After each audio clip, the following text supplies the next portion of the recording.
Hello and welcome to another Ye Olde Battle Reps not battle report. What have I got here? I have got a big old dungeon. I'm introducing you to Moonreach, which is a pinpoint on the Moonstone map, and I'm developing a dungeon crawler game called Moonreach alongside Tom and Richie with their backing and support. So it's a completely new game. It runs. I'm going to try and run as a brief overview of the rules. So, still using the melee and arcane decks as normal for those kind of actions, and the cards will look very similar. So they'll have, they'll have a melee number for number of cards. Same with arcane. They'll have an evade stat. They won't have a move stat. Every single model will move 2 squares as a jog action, and can spend energy again to do steps to move one square as well. At the moment, I'm not sure whether I want to be able to move just horizontally or whether they can move diagonally as well. I haven't decided that yet. That will take a play test.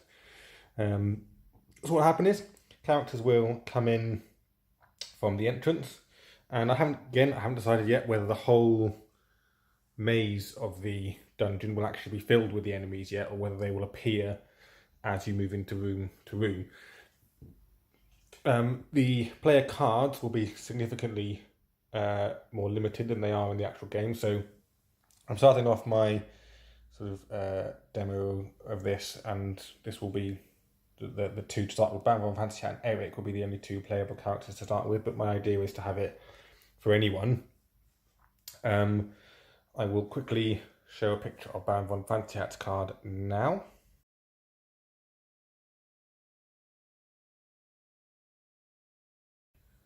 So as you can see from his card, he's got a very limited card, just a stat line basically, and no real equipment. Because as you finish the room, so when you kill everyone in the room, you can collect stuff. So what I'll do next actually is I'll just flash up some images of the basic rules as they are. They're very basic at the moment. Haven't actually done a full playtest of this yet. So I'll show those now.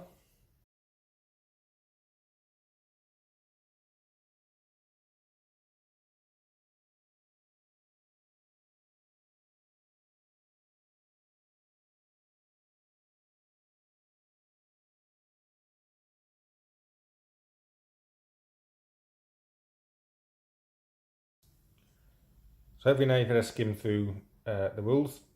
You'll see that the players will come in, the enemies will be there. I'm hoping to get little pieces of terrain for sort of treasure chests or bodies or things like that. The enemies will get progressively harder. So in this first room, for example, I've got 3 zombies. They're the easiest to kill. I put for the sake of it in this room because I haven't painted a couple of ghosts, but I'll start off with zombies and a mixture of zombies and skeletons, and a mixture of skeletons and ghosts, and then wraiths and banshees, and etc, etc. In the last room, which is here, the big room, I've got a little side room as well, it's got a hidden door, will be a boss of some kind. Probably at the moment, I want it to be Boris, because I like the idea of having Boris in here with a couple of murder bunnies. And if you kill Boris, you completed the dungeon essentially. This is obviously quite a small dungeon, really. It should be a relatively quick game to play. I'm keeping it as simple as possible to start with, and we'll see how it goes. I'll be demoing this at Goblin Fest in July 2019 as well, so I'll be hoping to get lots of input from there. So I'm going to run through basically how it'll work in my head at the moment, and that's all I'm going to do in this game. I'm not going to do a full demo, it's only me doing it at the moment. Hopefully next couple of weeks I'll be able to do a proper full demo going through the whole dungeon, as much done as possible. If a character dies, then they die. You can try and complete it with the other character because you'll get 2. My idea is it'll be a 2 to 3 player game, as you saw in the rules. So kind of got to be 2 player because obviously they're going to have melee cards, they're going to have melee cards. But if it's 2 player, 1 player would be using the characters, 1 player would be the goblin, which is the person controlling the dungeon. 3 player, 1 person controls each of those, and then the 1 person's the goblin. Or if you could do 4 with 2 people as the goblin, but then it's just, yeah, you could that's entirely up to you essentially. So what would then happen? I'm going to put this down so we can see, hopefully. is, so Baron von Fancy Hat might move into the room to there. While he's got energy, he can perform actions. Jog's obviously free, and it's alternating. So Baron might decide to move 2 to there and stand next to that zombie. That's his action done. So because at the moment, then it's the opposite person's turn, and they might move this zombie, for example, to here to engage Fancy Hat as well. Then Eric might move in, so he might move 2, 1, 2 to go to there. That's his action. Then we might start a round of melee. So, for example, this zombie might attack Fancy Hat. They'll do a normal round of melee using the melee cards as normal. Striking off wounds is normal on the cards. There'll be the standard dots on the bottom. Now, obviously, the enemies are significantly weaker, so the zombies are only melee 2. Fancy Hat's still a fairly good melee. If you kill a zombie, you just have to remove them. Now, you'll see on the zombie card, which I will flash up now.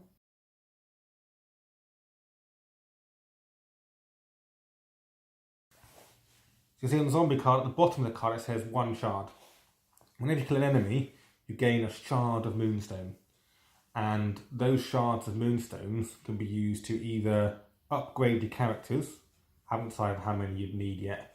So you might want to upgrade their melee stat by 1, their arcane stat by 1, or their evade by less, things like that. So you can upgrade your character card, those stat lines at the top. Or use them to gain energy allowance as well on your health bar and gain health bars, so you can make your character much tougher, much tankier, or better at melee or whatever. You could also use them to upgrade weapons. So I'm going to flash up in a second an example of a weapon, which is a sword. So they start with no weapons. Because essentially what's going to happen is when you've killed everyone in the room, so let's say we've killed this zombie, and let's say Eric then goes over to here, that zombie moves over, Eric kills that zombie, the room is now empty. When the room is empty, these 2 characters can now search the room. So there will be things like, might be a treasure chest here, a corpse here, or a pile of rubble or something. They'll be able to go and search, and they can do that freely, without interference. Now, what they can't, and it's free for them to do that, there's no energy cost for them to search the room. However, if they try and perform, say, healing, now they start off with no healing abilities, but you can gain those by searching treasure chests, because they might find a health potion, for example, which they can drink for 1 energy and gain as much health as it says on the card. Or they might also find like a spell book of healing, for example, and on those cards only certain character types are able to use them. So for example, Baron von Fancy is going to be I think both a soldier and a noble. Eric's going to be a soldier. So if he found a wizard's manual, for example, he wouldn't be able to use it. And that's just the luck of the game. You'll find items that you can't use, you've got to chuck them away, nothing you can do about that. That's part of the fun of, there will be a deck of cards for miscellaneous items that you can find, and items in chests as well. A treasure chest, I'm thinking having a separate deck of like better things. I haven't decided yet whether enemies are going to drop things as well. At the moment I'm sticking with enemies just dropping Moonstone shards, and the harder the enemy, the more shards they'll drop. So as you go through the dungeon, so when you defeat, for example, the ghosts, I think they drop 2 each, I can't remember their card off the top of my head, you'll get more and more. So as you get through, you can upgrade the characters more and more. So you can end up with Fancy Hat having a melee of sort of 8. He wouldn't be very good at anything else, but he could have a high melee stat. Now once they've searched through, now, so back to what I was saying, so you can use the Moonstone shards to upgrade a weapon, and I'll flash up the weapon card now.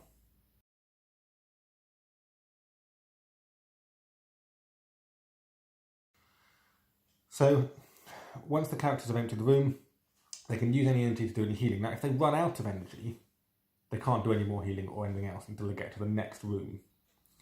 So let's say this is empty, they've been around, emptied all the chests and things, they can do that just free. You could just say they've done it if you're not casting any abilities.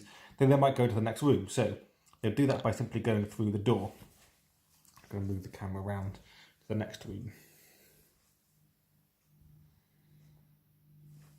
So as they go through the door, they enter the next room. There's Eric and there's Fancy. And you start the whole process again. Now, let's say they've entered with 1 energy here and 1 energy here. These 2 will start off with a normal energy allowance. So there's something to be said for trying to use up all your energy when you finish the room. Because once they enter the room, they'll essentially enter with the replenish step. So they'll gain their energy back. But if they enter the room with, say, 1 energy on him and 1 on him, that's what they'll enter with. And they have to wait for these two to use up all their energy before they can replenish. Only when all the energy in the room is used up does everyone replenish. So that means that you sometimes have to be very careful what abilities you choose to use. Because if he went in there and attacked there immediately, and therefore they had almost no energy, he went attack there and they'd have no energy left. They can still jog, do the step at the 2 square action, but they won't be able to do anything else. Heal, fire a pistol if he finds one. While the ghost will still be able to do stuff with their energy. But I think I couldn't remember if I decided they have no energy where they can't even move, but I'll have to check my rules on that. I haven't got it in front of me. Anyway, only when the whole room has used its energy will the whole room replenish its energy, depending on that, again, the health loss is normal in a Moonstone game. And then when hopefully when they've killed the enemies in here, they can move on. And again, the chests and boxes, you can find various items. You might find a crossbow, you might find a pistol, various other weapons, armour, hats, other magic items like necklaces and rings and pendants, all that kind of stuff that will boost arcane or boost melee or boost damage or boost defensive abilities like less damage against impact. All that kind of stuff will be in there. And I'm hoping to have quite a vast deck of sort of items that you can find. And there will also be some that are extra Moonstone shards, for example. You might find 3 Moonstone shards, and if you can upgrade your characters more, upgrade your weapons and armour more. Every single weapon and armour and item will have upgrade slots for spending Moonstone shards, and will have some kind of counter system for counting your Moonstone shards. And you can share the Moonstone shards between your characters however you like. The group has the Moonstone shards, not Eric has some and Fancy has some. You just have them as a player. So that's basically the game as it is at the moment. And then move into this room, and there might be skeleton things. I've stuck with the undead theme because my idea is this dungeon has been undiscovered for a long period of time. Moonreach is a ruined city, so it's haunted essentially. One of the reasons for that is I quite like the idea. That's something we don't really have in Moonstone at the moment, is sort of undead stuff. I've also got a lot of undead models, so it means I can actually fill this dungeon with nice painted models straight away. And it's just a bit different. Although at the end, I do definitely want to have a character at the end. At the moment, I'm thinking Boris, because, well, Boris is a lot of fun. But it could be, for example, Vicious Midget and Doug. Or it could be a couple of fairies. So that's the game as it is at the moment. I will hopefully do a relatively full playthrough, or at least a few rooms, in the next couple of weeks, and put up another report for that. And I will quickly, I won't actually flash up an image of the items I've come up with so far. I'll do that when I do the battle report, I think, because I want to tweak a few of them. So hope you found that interesting. If you want to be a part of testing out the game, obviously most people don't have a big MDF dungeon, but you could just do it on a normal board and pretend that they're there and just practice with some of the mechanics and some of the ideas. You'll find the full rule set on a new Facebook group called the Moonreach Development Group. Certainly free for anyone to join, so just send me a request. I run that group, and I will certainly add you to that, and I'll answer any questions I can. It'd be great to have some people having a go at it. Like I said, I'll be doing a full demos of the full game at Goblin Fest as well. And I'll add to that group the current item, the list of current items I have too. Okay, hope you found that interesting. I'm certainly excited to give this game a go. It's the first time I've ever developed my own game before. Obviously, I've based it on Moonstone, which kind of makes it a bit easier. We'll see how it goes. Thanks a lot for watching, and see you next time.